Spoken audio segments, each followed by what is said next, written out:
बिस्मिल्लाहिर्रहमानिर्रहीम। अस्सलाम वालेकुम नाज़रीन। टुडे विद मियाँ हबीब में खुश आमदीद।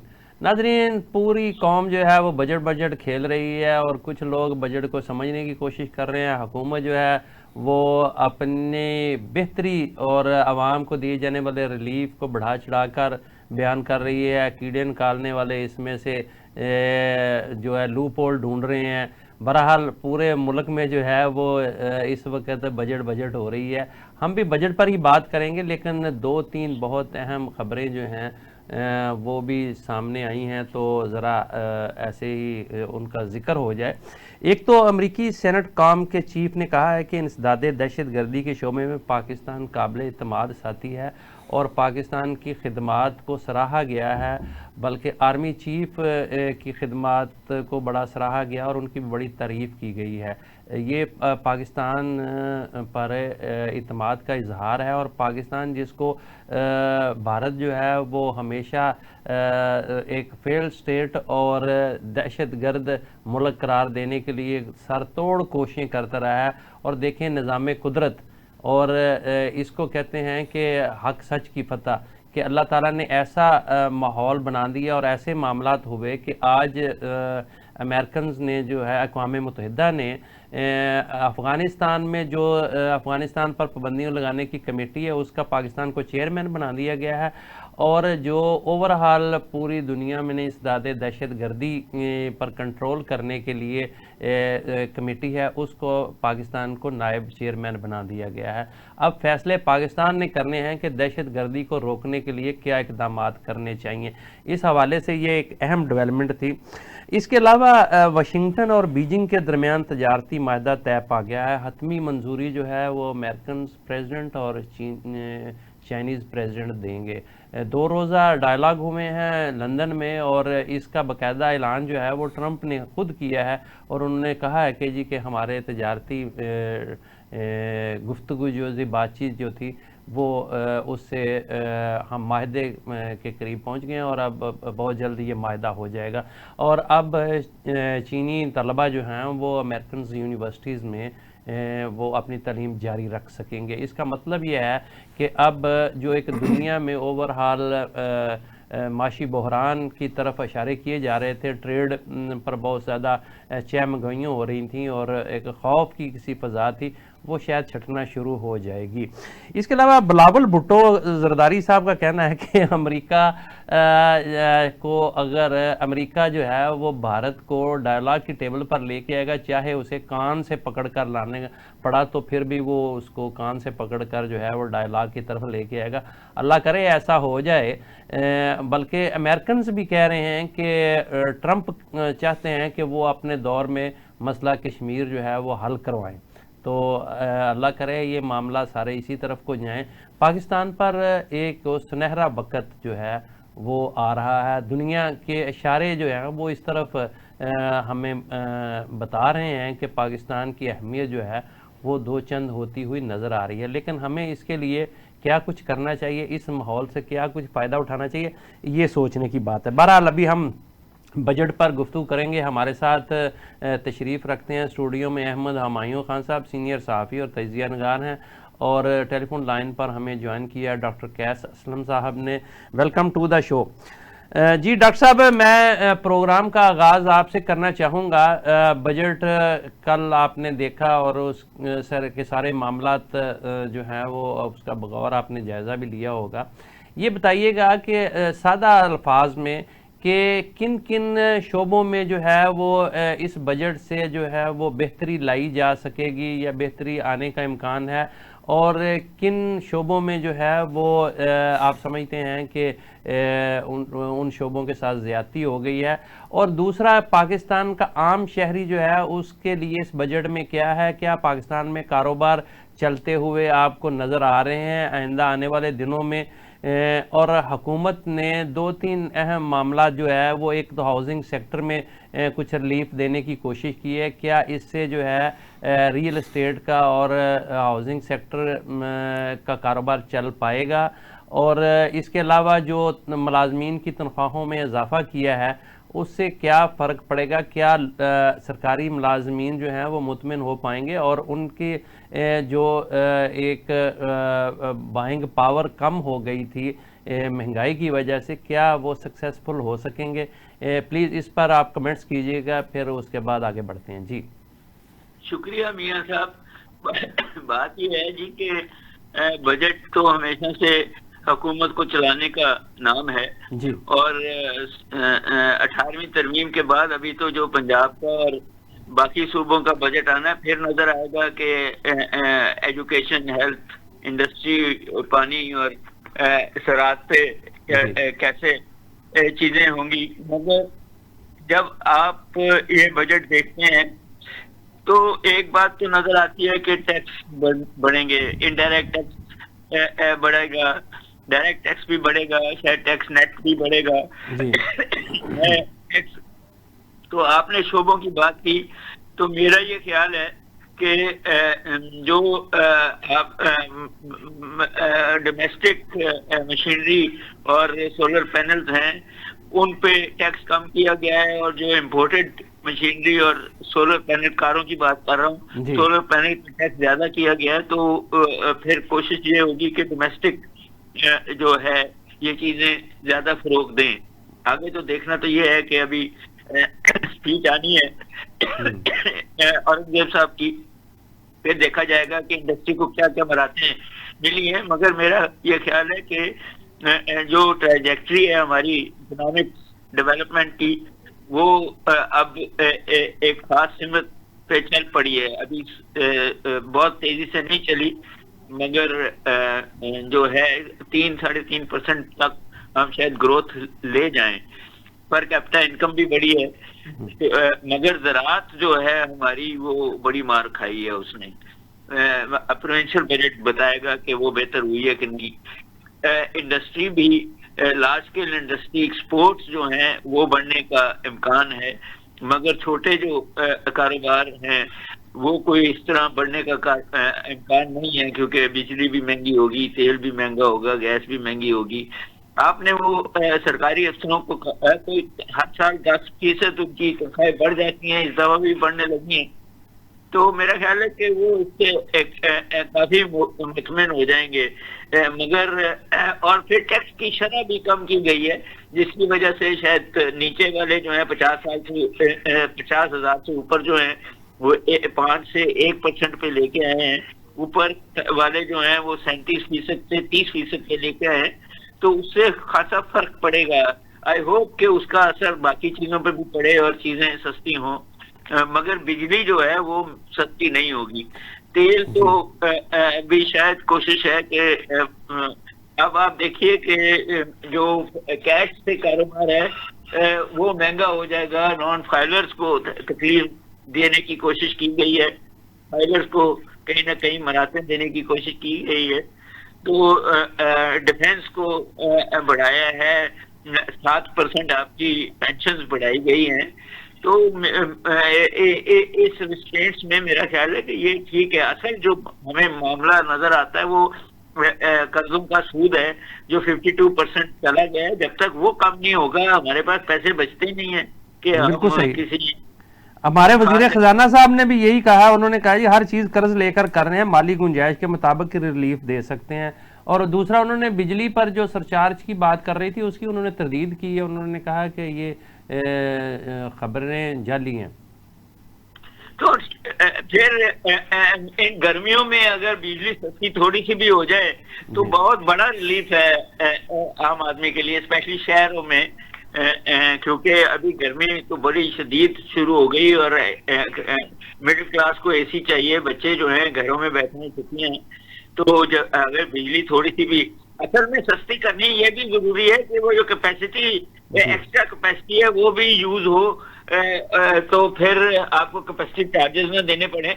तो मेरा ख्याल है कि हुकूमत कोशिश कर रही है कि बिजली को इस तरह सस्ता किया जाए, IMF इजाजत दे दे, ताकि फिर आप एक्सेस कैपेसिटी को भी इस्तेमाल कर। अच्छा डॉक्टर साहब, ये बताइएगा कि जो सोलर पैनल पर 18% ड्यूटी लगा दी गई है, उसके बाद क्या सोलर पैनल्स को हम डिस्करेज नहीं कर रहे हैं? देखें, पहली बात तो ये है कि ये इम्पोर्टेड सोलर पैनल्स पे ये ड्यूटी लगी है। आप, मेरा ख्याल है कि चाहते हैं कि पाकिस्तान के अंदर सोलर पैनल बने। दूसरी बात यह है कि जिन अमीर लोगों ने सोलर पैनल लगाने थे वो तो लगा चुके हैं। अब तो शायद अगर बिजली सस्ती हो रही है तो फिर सोलर पैनल कम ही लगेंगे इन दैट कॉन्टेक्स्ट। हालांकि इम्पोर्टेंट है सोलर पैनल, तो बिजली ही सस्ती कर दें और उसको ज्यादातर पानी से ही पैदा कर लें, क्योंकि 34% पानी से पैदा होती है और 54% थर्मल से पैदा होती है। तो थर्मल को जब तक आप कम करेंगे तो चीजें वो सोलर पैनल से हों या पानी से हों, वो एनवायरनमेंट फ्रेंडली हो जाती हैं। तो मेरा ख्याल है कि पहले भी शायद 17% टैक्स लगा हुआ था, 1% ही ज्यादा लगा है, मगर ये इम्पोर्टेड सोलर पैनल्स पे टैक्स लगा है। जी, ठीक हो गया। डॉक्टर साहब हमारे साथ ही रहिएगा। जी, अहमद हुमायूं खान साहब, आप बजट को किस तरह से देखते हैं और क्या समझते हैं, क्या क्या चीज़ें सस्ती होंगी, पाकिस्तान का आम आदमी जो है वो उसको क्या रिलीफ मिला है और क्या कारोबार चल पाएंगे, कोई माशी हिलजुल होगी या नहीं? जी बहुत शुक्रिया मियाँ साहब। बात यह कि मेरे ख्याल में ये जो बजट है मौजूदा हालात और मौजूदा सिनेरियो में एक बेहतरीन बजट है, और इसमें आम आदमी कुछ शायद ज़्यादा डायरेक्ट रिलीफ नहीं दिया गया, मगर ओवरऑल बिजनेस कम्युनिटी के लिए एक बेहतर और एक मुनासिब बजट है, जिसमें एक आपने एक सोलर पैनल की बात की है। सोलर पैनल में एक उन्होंने टैक्स लगाया 18%।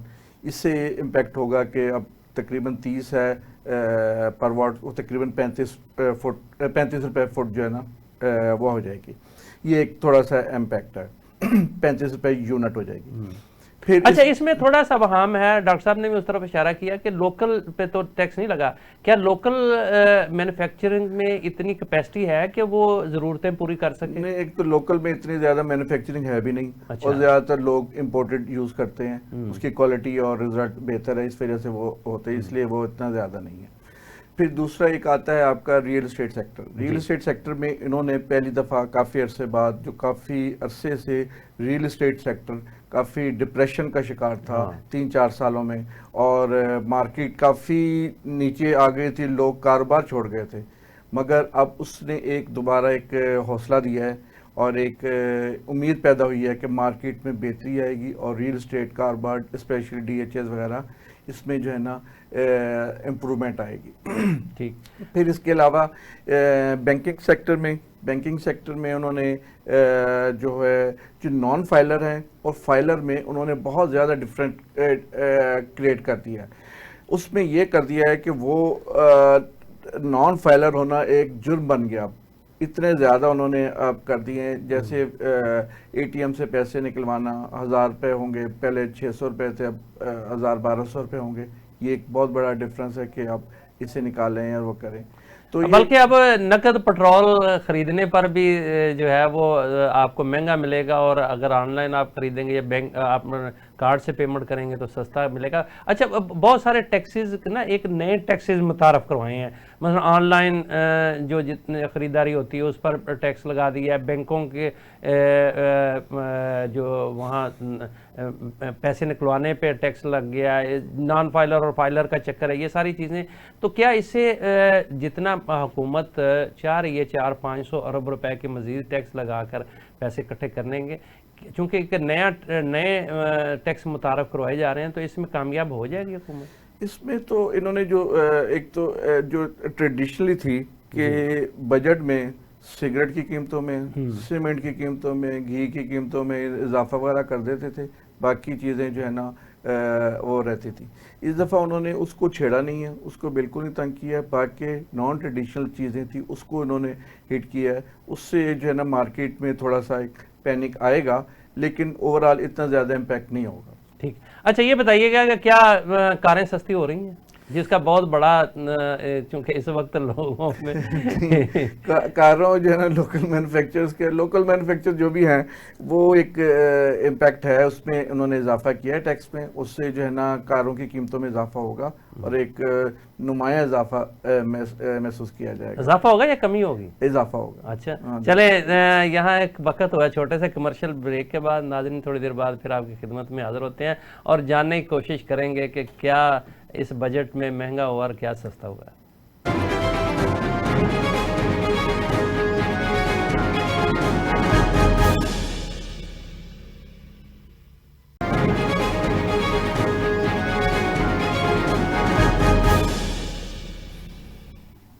वेलकम बैक नाजरीन, हम गुफ्तगू कर रहे थे पाकिस्तान के कौमी बजट के हवाले से। अभी सूबाई बजट भी आने वाले हैं, चूँकि 26 और 18वीं तरमीम के बाद कि काफ़ी इख्तियारात जो हैं वो सूबों को शिफ्ट हो चुके हैं और अब सूबों के बजट जो है वो वफाक से ज़्यादा अहमियत इख्तियार कर चुकी हैं। अब देखना ये भी है कि सूबे जो हैं वो अपने अवाम को क्या रिलीफ देते हैं या कौन से नए टैक्स लगाते हैं, इस पर भी हम गुफ्तगू करेंगे। लेकिन अभी चूँकि पोस्टमार्टम हो रहा है वफाकी बजट का, आज इस्लामाबाद में सहाफ़ियों ने जो है वो वज़ीर ख़ज़ाना की प्रेस कॉन्फ्रेंस का बाइकाट भी किया, कर बाद में उन्हें मना भी लिया गया और कहा जा रहा था कि जी कि उन्हें टेक्निकल जो है वो ब्रीफिंग नहीं दी गई। जी अहमद हमायूं खान साहब, एक तो ये बताइएगा कि आप चूँकि कॉमर्स रिपोर्टर रहे हैं, मईशत को बहुत अच्छी तरह से जानते हैं, बजट के गोरख धंधे को बहुत अच्छी तरह से समझते हैं। इस बजट में क्या लूप होल रखे गए हैं जिससे हुकूमत जो है वो बयान करने से आ रही है और जर्नलिस्ट क्या समझना चाह रहे हैं जो हुकूमत नहीं बताना चाह रही? एक तो ये इसमें सबसे जो अहम मसला है वो है एग्रीकल्चर सेक्टर। अच्छा, एग्रीकल्चर सेक्टर में ग्रोथ नहीं हुई, उसमें बल्कि नेगेटिव ग्रोथ हुई है, -13% जो है ना ग्रोथ है। और इसके अलावा जो है आपकी जो मेन कॉटन क्रॉप है, गंदम है और गन्ना है, इनकी प्रोडक्शन बहुत कम हुई है। ये एक बहुत बड़ा सेटबैक है या बहुत बड़ी एक लूप होल है जो शायद गवर्नमेंट इसको अवॉइड कर रही है या इग्नोर करने की कोशिश कर रही है, लेकिन इसमें बहुत बड़ा एक खला है जिसको पुर करने की ज़रूरत है, उसको इम्प्रूवमेंट लाने की ज़रूरत है। और इसके बगैर जब तक आपका एग्रीकल्चर सेक्टर ग्रोथ नहीं करेगा, आपकी इकोनॉमी नहीं ग्रोथ करेगी। पाकिस्तान एक इकोनॉमी एक एग्रीकल्चर मुल्क है और उसमें जब तक ये एग्रीकल्चर सेक्टर बूस्ट नहीं आएगा और इसकी प्राइसेस में बेहतरी नहीं आएगी तो ये मार्केट कोई बेहतर तरक्की नहीं कर सकता। डॉक्टर साहब से पूछते हैं। जी डॉक्टर साहब, ये बताइएगा कि इस बजट में क्या ऐसे इकदामात किए गए हैं जिससे सतह गुर्बत जो है वो उसको रोका जा सके, क्योंकि इस वक्त तो 44% पाकिस्तान की आबादी जो है वो उस गुर्बत की लकीर से नीचे जा चुकी है, लोगों का सर्वाइवल मुश्किल हो गया है और उसके अलावा जो है पाकिस्तान में कारोबार ठप हैं। क्या आप समझते हैं कि क्या ऐसे इस बजट में इकदामात किए गए हैं जिससे कारोबार चल पड़ेंगे? मियां साहब, मेरा ये ख्याल है कि लार्ज स्केल इंडस्ट्री के अलावा शायद ही मराते मिले छोटे कारोबारियों को। एग्रीकल्चर की बात तो आपने सुनी ली है कि खासा बुरा हाल है। हमारे छोटे कारोबारों भी खासा बुरा हाल है। असल में तो ये जो सारा मामला है, जब आप बिजली और गैस महंगी करेंगे, जब आप जो है टैक्स और लेंगे तो इनपुट्स भी महंगी होंगी और उससे जो है अब सवाल सिर्फ इतना है कि जो टैक्स नेट में नहीं है उनके लिए जब आपने मुश्किलातें कर दी तो उसमें वो बहुत सारे लोग हैं जो 50,000 से कम आमदनी में हैं तो वो टैक्स फाइलर नहीं है। तो जब वो फाइलर नहीं है, मैं कारोबारी लोगों की बात कर रहा हूँ, तो फिर आपने 2 रुपये महंगा पेट्रोल भी कर दिया और भी बहुत सारे 50,000 रुपये के पैसे निकालने पे टैक्स भी ले लिया। तो आपको कहीं ना कहीं मराते देनी पड़ी चाहिए थी। जिस तरह आपने टैक्स में छूट दी हुई है 50,000 की, आपको ये बिल्कुल कहना चाहिए था कि ये लोग जो हैं इन पे वो लागू नहीं होगा जो नॉन फाइलर वाली बात है। इस तरह घर की ख्वातीन है। तो मेरा ये ख्याल है कि आपका लार्ज स्केल इंडस्ट्री एक्सपोर्टेबल तो शायद उनको तरक्की मिल जाए। टेक्सटाइल है, आपको सियालकोट की इंडस्ट्री है, मगर जब आप मीडियम और स्मॉल बिजनेसेस की बात करते हैं तो उनका हाल कोई बहुत अच्छा नहीं है। मैंने नहीं देखा इस बजट में कोई उनके लिए खास कुछ। अच्छा डॉक्टर साहब, एक और अहम मामला जो है वो ये है कि आपके तो सारे वसाइल जो है वो कर्ज हड़प कर जाते हैं और 50% से ज़्यादा बजट आपका जो है वो कर्जों के सूद में चला जाता है। तो पाकिस्तान क्या ऐसे इकदामात कर सकता है कि जिससे जो है वो तरक्की की तरफ भी आया जाए और अपने वसाइल जो हैं वो पाकिस्तान के अवाम के लिए भी खर्च किए जा सकें? देखें, ये पहली बात तो ये है कि आपका सर्कुलर डेट जो है आईपीएस के साथ उसको कहीं ना कहीं आपको हंगामी हालात में खत्म करना पड़ेगा, रीशेड्यूल करना पड़ेगा। जब तक आप वो नहीं करेंगे तो आपका सर्कुलर, इसी तरह और बहुत से इदारे हैं आपके जो खसारे में जा रहे हैं। और फिर आपने बैंकिंग सेक्टर से बहुत कर दिया हुआ है, 22% पे लिया था, करते करते अब 11% पे आ गए हैं, मगर अभी भी 6 बिलियन जो है वो आपने रखा है कर्ज डेफिसिट। तो जब तक आप अपने रिसोर्सेज के अंदर रह के अपने अखराजात नहीं पूरे करेंगे, ये सांप आपके सीने पे बैठा रहेगा। और आप देखें कि ये जो आप 52% की बात कर रहे हैं वो सिर्फ सूद है जो आप पे कर रहे हैं। जब तक आप उसको आधा नहीं करते, वो आधा पैसा बच भी जाए तो आप कई जगह खर्च कर सकते हैं। मगर वो एक बहुत बड़ा, मैं समझता हूं कि हमारी हुकूमतों के सीने पे सांप है और हम उसके लिए कोई बहुत तातर-खा काम नहीं कर रहे। हम कर्जे लेके पुराने कर्जे वापस करते हैं, मगर आपका इंटरनल डेट बहुत बड़ा हो गया है और उसको और बैंकों से और आईपीपी से और सर्कुलर डेट, इसको मैनेज करना, और आईएमएफ भी आपको यही कह रहा है कि इसको मैनेज करना बहुत जरूरी हो गया है। या रीशेड्यूल करें या उनसे गुफ्तो शरीक करके माफ कराएं या फिर बैठ करें, या वो आईपीपी खरीद लें जिसको आप कैपेसिटी पेमेंट्स किए जा रहे हैं, तो फिर ही हल होगा ये सारा मामला। ठीक है जी। अहमद हमायूं साहब, हम थोड़ा सा ज़रा आलमी सतह पर भी एक नज़र दौड़ाते हैं। एक अहम डेवलपमेंट जो हुई है आज, अमरीकी सदर ने भी उसके तरफ इशारा किया है कि जी चीन और अमेरिका के दरमियान जो है वो माहिदा तय पा गया है और अब अमेरिकन प्रेसिडेंट और चीनी प्रेसिडेंट उस पर साइन करेंगे। तो इससे एक आलमी सतह पर एक ट्रेड वार जारी थी, उस पर क्या असर पड़ेगा? क्या अब वो एक खौफ कम होता हुआ नज़र आ रहा है?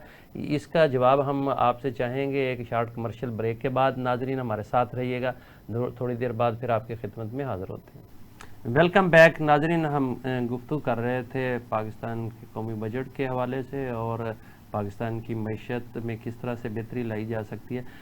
वक्फे से पहले मैंने अहमद हमायूं खान साहब से के लिए एक सवाल छोड़ा था, लेकिन मेरा ख्याल है कि उससे पहले हम ज़रा पहले अपना ये वाला जो इशू है बजट वाला, इस पर गुफ्तगू करने और एंड पे जो है वो उस पर बात करेंगे। जी हमायूं साहब, कुछ 4-5 सालों में कोई ख़ास निजकारी नहीं हुई, जबकि हर हुकूमत ये कहती है जी कि इसके बगैर गुजारा ही नहीं है और ये अदारे जो हैं सफ़ेद हाथी बने हुए हैं और पाकिस्तान के वसाइल हड़प कर रहे हैं ये सारे, और पब्लिक जो है वो उसका पैसा जो है वो खूब खाते जा रहा है। तो क्या अब आप समझते हैं कि एक तो इसका हल क्या है और दूसरा ये क्यों नहीं निजकारी हो रही, और इन अदारों से या ये जो है हमारा खसारा है, इस पर किस तरह से हम काबू पा सकते हैं? आईएमएफ के प्रोग्राम में है तो हर दफ़ा आईएमएफ के प्रोग्राम में ये शामिल होता है कि हम निजकारी करेंगे, और आप उसको फिर डिले कर देते हैं, फिर नेक्स्ट फाइनेंशियल में डाल देते हैं, फिर इसको डिले करते हैं, फिर उससे नेक्स्ट, ये 4-5 सालों से ऐसा ही हो रहा है। और जिसकी वजह से ये हो रहा था कि सारे जो इदारे हैं ये सफ़ेद हाथी बन गए, ये इदारों पर बोझ हो गए, 1000 अरब रुपए आप इनको फीड करने पे लगाते हैं। अगर यही इदारे अगर इंडिपेंडेंट हो जाए या प्राइवेट सेक्टर में चले जाएं तो आपकी काफ़ी बहुत बड़ी लाइबिलिटी जो है ना कम हो जाएगी। लेकिन पाकिस्तान तो जान नहीं छुड़वा सकता ना, तमाम हुकूमतें चाहने के बावजूद इनसे जान नहीं छुड़वा रही, तो फिर क्या किया जाए? नहीं, जान छुड़वाना कोई मसला नहीं है, इसके लिए नीयत चाहिए। नीयत होगी, जब नीयत होगी हो जाएगा। ये कोई इतना बड़ा साइंस नहीं है, कोई साइंस नहीं है, कोई ना इतना बड़ा इशू है।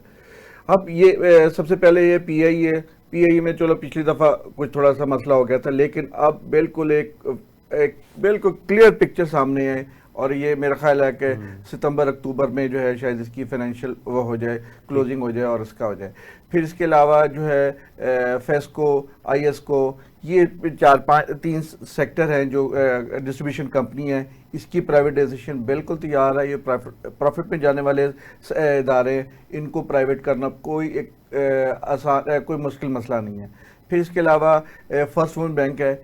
ये ऐसे इदारे हैं जो बिल्कुल तैयार हैं और बिल्कुल रेडी टू सेल है। अगर आप इन पर एक पूरा फोकस करें, आपको 100 मिलियन बिलियन जो है ना आप रेवेन्यू जनरेट कर सकते हैं। जी जी डॉक्टर साहब, वो बाद में आएंगे वो ट्रेड वार की तरफ, लेकिन पहले ये निजकारी के हवाले से जो अदारे सफ़ेद हाथी बने हुए हैं, इनका हल क्या है हमारे पास? देखें, बड़ी इंटरेस्टिंग सिचुएशन है कि अगर वो खसारे में जा रहे हैं तो वो बिकते नहीं हैं, ये की तरह। और अगर उनको आप ठीक कर लेते हैं तो फिर बेचने की जरूरत क्या है? सही है। सवाल तो यही है ना कि आप बेचते तो उस वक्त है जब वो खसारे में जा रहे हैं। तो जब आप उनको प्रॉफिटेबल बना देते हैं तो फिर बेचने की जरूरत नहीं आती। असल तो इशू ये है कि वो 2 इशू बड़े इंटरेस्टिंग हैं कि एक तो ये है कि वो जो उनके मुलाजमीन हैं वो आपके वोटर भी हैं, वो आपके पॉलिटिकल सपोर्टर भी हैं, तो आप उनको रखना चाहते हैं, इदारे बेचना चाहते हैं तो खसारा तो वहीं रहेगा। दूसरी बात जो है कि आपके जो पार्टनर हैं पॉलिटिकल, पीपल्स पार्टी निजकारी के हक में नहीं है, कभी भी नहीं थी। सही।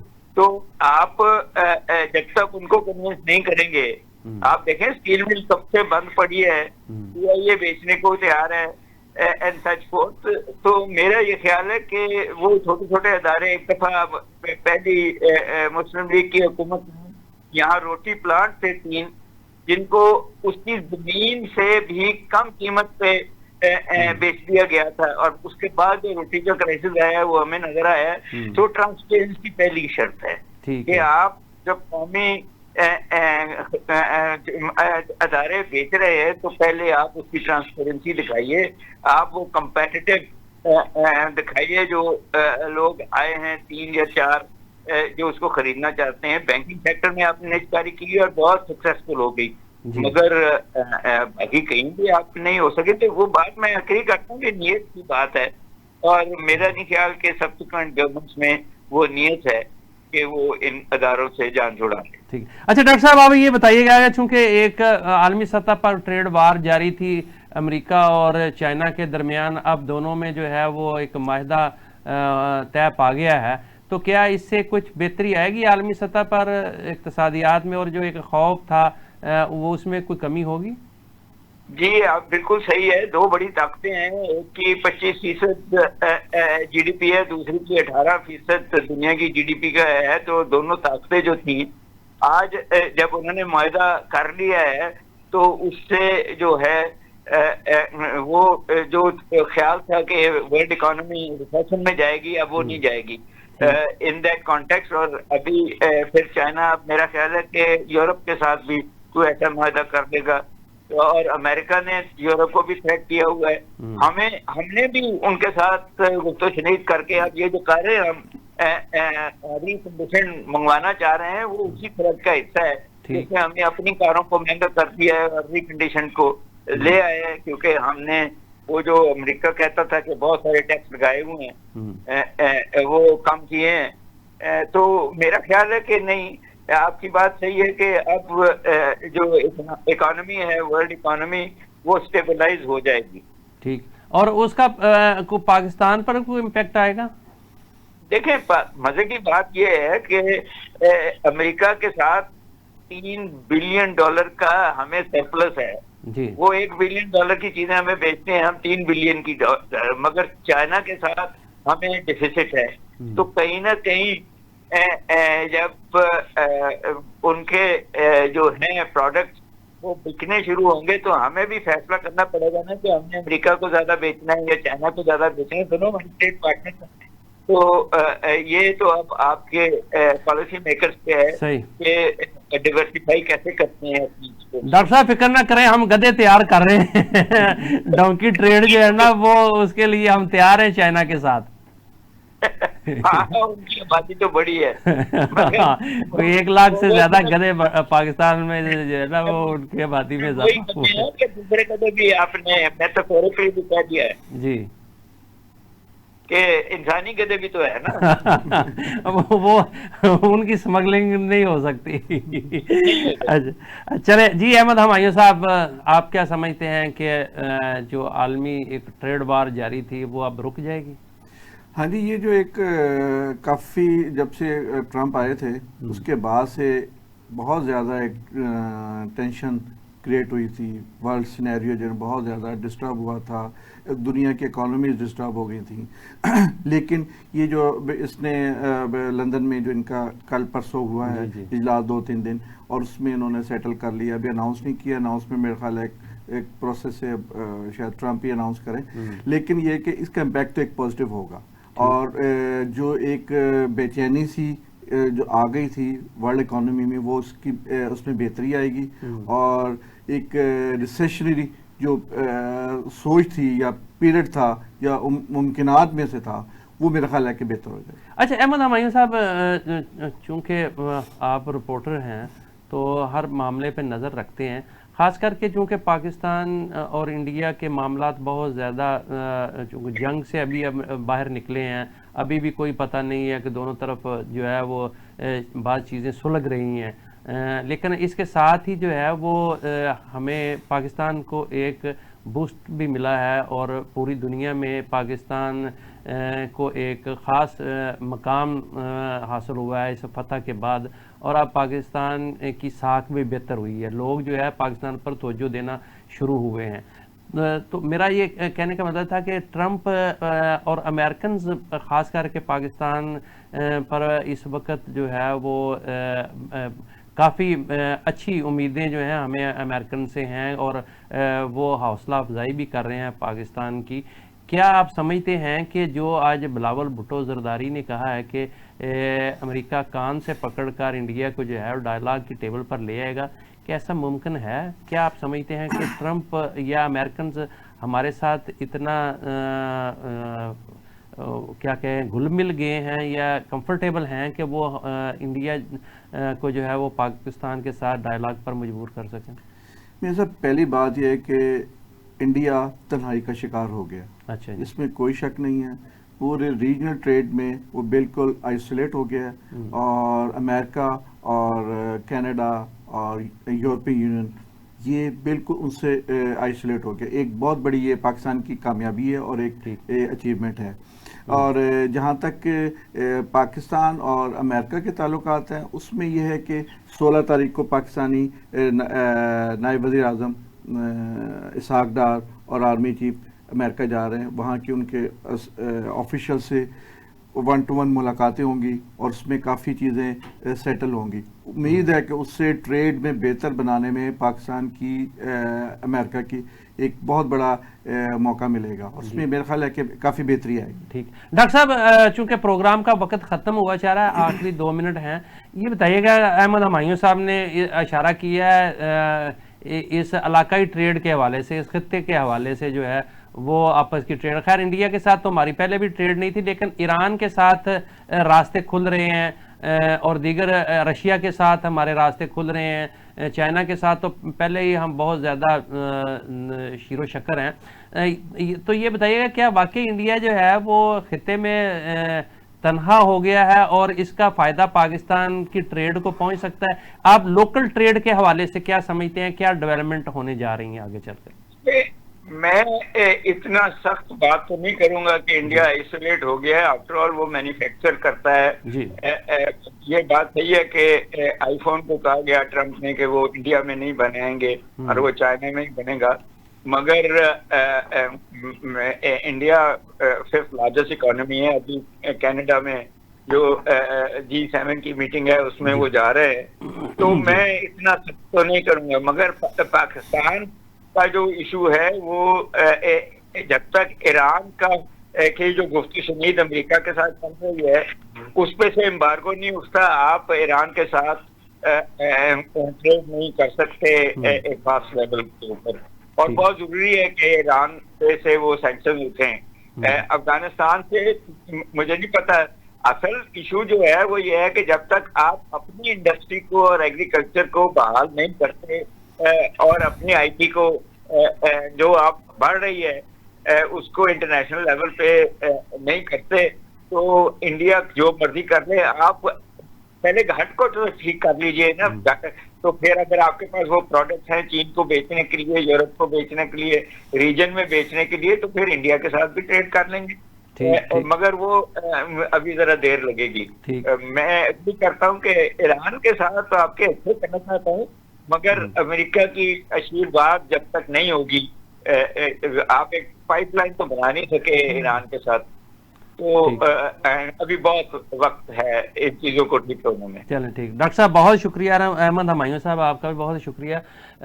नाजरीन, आपके लिए खबर है कि पंजाब का बजट जो था वो 13 जून को पेश किया जा रहा था, लेकिन अब वो 16 जून को पेश किया जा रहा है और ये टैक्स फ्री बजट होगा। ये वज़ीर आला की तरफ से ऐलान किया गया है कि इसमें हम कोई नया टैक्स नहीं लगाने जा रहे। बहरहाल चूँकि बहुत ज़्यादा इम्पेक्ट होता है सूबे के बजट का, तो शिद्दत से इंतज़ार रहेगा कि 16 जून को पेश होने वाला बजट जो है वो किस किस्म का होगा। इन्हीं अल्फाज के साथ आपसे इजाज़त चाहेंगे। अपना बहुत सारा ख्याल रखिएगा। अल्लाह हाफिज़।